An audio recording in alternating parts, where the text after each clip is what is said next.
आज के क्लास में हम पढ़ाएंगे आपको यही 9th इकोनॉमिक्स का शेष। आज के टॉपिक है आपका वस्तुओं का वर्गीकरण। तो सबसे पहले तो हम लोग इसमें जानेंगे कि वस्तु किसे कहते हैं। वैसे सभी व्यक्ति वस्तु शब्द से अवगत होंगे। तो वस्तु उसे कहते हैं जिसमें भार हो, नहीं जो स्थान छेदता हो, उसको क्या कहते हैं? वस्तु कहते हैं। अब है कि वस्तुओं का वर्गीकरण। तो वस्तुओं का वर्गीकरण हम किस दृष्टि से करने जा रहे हैं वो थोड़ा सा देख लीजिए। क्योंकि हम इकोनॉमिक्स पढ़ा रहे हैं, उसमें उत्पादन पढ़ा रहे हैं।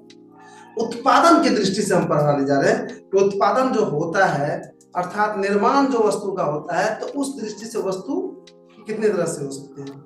तो उस दृष्टि से वस्तु जो होता है वो दो तरह के हो सकता है। देखिए, उत्पादित वस्तुओं को दो वर्ग में बांटा गया। एक को कहा गया उपभोग वस्तु। उपभोग वस्तु उसको कहा गया जिसको मानव, जिसको आदमी, जिसको उपभोक्ता सीधा उपयोग कर लेते हैं। और उत्पादक वस्तु उसको कहा गया जिसको सीधा उपयोग नहीं करते हैं बल्कि उससे कोई अन्य वस्तु बनाते हैं, उसको कहा गया उत्पादक वस्तु। जैसे मैंने अभी कहा कि मशीन क्या हो गया? उत्पादक वस्तु, क्योंकि मशीन से दूसरा वस्तु बनाया जाएगा, इसलिए मशीन को कहा गया उत्पादक। वही बिस्किट को कहा गया। अब है क्या उपभोग की वस्तु को हम सबसे पहले देखते हैं। उपभोग की वस्तु को भी दो भाग में बांटा गया है।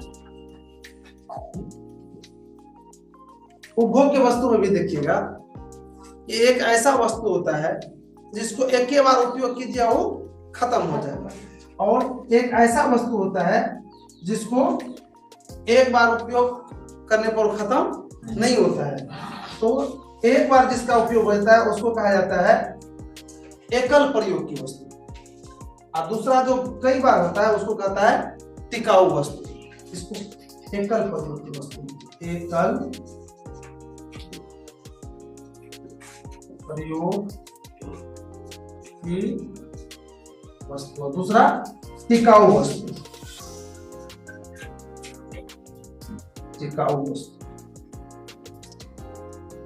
फिर से यहाँ पर देखिए, उपभोग की वस्तु आपने अच्छी तरह से समझ गए कि जिसको मानव के लिए मानव डायरेक्ट उपयोग करता है, या वैसी वस्तु जो तैयार होता है तो डायरेक्ट उपभोक्ता उसको उपयोग करता है, उसको कहते हैं उपभोग की वस्तु। जैसे हम बताने जा रहे हैं खाद्य पदार्थ अर्थात बिस्किट से लेके जितना भी खाने वाले, चॉकलेट से लेके जितना भी खाने वाला चीजें होती हैं। उसके बाद आप पुस्तक भी ले सकते हैं, उसके बाद आप रेडियो भी ले सकते हैं, उसके बाद आप साइकिल भी ले सकते हैं। ये सब क्या है? डायरेक्ट उपभोग की वस्तु है। तो इन वस्तु को दो भाग में बांटा गया। एक वस्तु को कहा गया एकल प्रयोग, अर्थात एक बार बिस्किट जो लाते हैं तो एक बार प्रयोग कीजिएगा खत्म। तो बिस्कुट किस में आ गया? साइकिल है तो उसका बार बार प्रयोग कीजिएगा तो साइकिल किस में आ गया? घर भी है उपभोग की वस्तु, तो घर भी क्या हो गया? टिकाऊ में आ गया। वही चॉकलेट किस में आ गया? तो शायद समझ गए, पुस्तक टिकाऊ वस्तु आ गया क्योंकि लंबा समय तक चलेगा। तो उपभोग की वस्तु समझ में आ गया। अब दिमाग में यही रखना है कि उपभोग की वस्तु उसको कहा जाता है, उपभोग की वस्तु उसको कहा जाता है जिससे दूसरा सामान नहीं बनाया जाता बल्कि मानव अपने जरूरतों को पूरा करते हैं।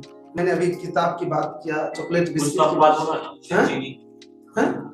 एक टिकाऊ वस्तु उसमें आ गया कि जिसका हम बार बार उपयोग करते हैं, उसको क्या कहते हैं? टिकाऊ वस्तु। साइकिल, घर, पुस्तक, रेडियो, टेलीविजन, ये सब क्या होते हैं? जीवन के लिए। और इसमें टिकाऊ वस्तु। अब आइए उत्पादक वस्तु। उत्पादक वस्तु भी आपने समझ चुके हैं, जिससे कोई नया वस्तु तैयार करते हैं उसको कहते हैं उत्पादक वस्तु। जैसे बीज है, तो बीज से क्या तैयार करते हैं? कोई नया और बीज लगाते हैं। तो इसमें भी दो उत्पादक वस्तु को भी दो भाग में बांटा गया। वही बात, एक में एकल प्रयोग की वस्तु और दूसरा टिकाऊ वस्तु। एकल प्रयोग इसमें क्या आ जाएगा, जैसे बीज क्या हो जाएगा, एकल प्रयोग, एक के बार में प्रयोग होता है। और वही मशीन जो होगा क्या होगा, टिकाऊ वस्तु होगा, लेकिन उत्पादक वस्तु होगा, लेकिन उसका बार बार उपयोग होगा। इसलिए इसमें ये दिया गया है। देखिए आप लोग भी बना लीजिए। उत्पादक वस्तु को दो भाग में बांटा गया है। इसमें भी क्या, एकल प्रयोग, इसको संक्षेप में क्या कहा जाता है, गैर टिकाऊ वस्तु भी कहा जाता है। इसको टिकाऊ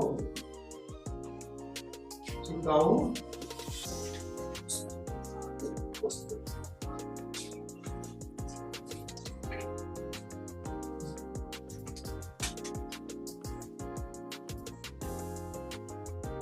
उत्पादक वस्तु में एकल प्रयोग वस्तु वाह, जैसे बीज हो गया, खाद हो गया, तो ये सब क्या हो गया, उत्पादक हुआ ना, एक ही बार प्रयोग हुआ ना। बीज का एक बार प्रयोग होना पर खत्म हो जाएगा, खाद का एक बार प्रयोग किया क्या होगा, खत्म हो गया ना। लेकिन टिकाऊ वस्तु जैसे मशीन हो गई, मशीन क्या हो गया, जमीन हो गया, क्या हो गया, इनसे उत्पादन करते हैं तो बार बार उपयोग कर रहे हैं ना। यही ना कह है, कुछ नहीं, लेकिन सोचिएगा ठीक से, बहुत इम्पोर्टेंट चीज है। तो चलिए तब और कुछ समाप्त, एक बार फिर से हम रिवीजन कर दे वहां से वहां तक, फिर से एक बार आपको रिमाइंड करा दे कि वस्तु का वर्गीकरण आपने अभी पढ़े। संक्षेप में हम बताते हैं कि हमने बताया कि वस्तु उसे कहते हैं जो स्थान से के जिसमें भार हो, उसको वस्तु कहा जाता है।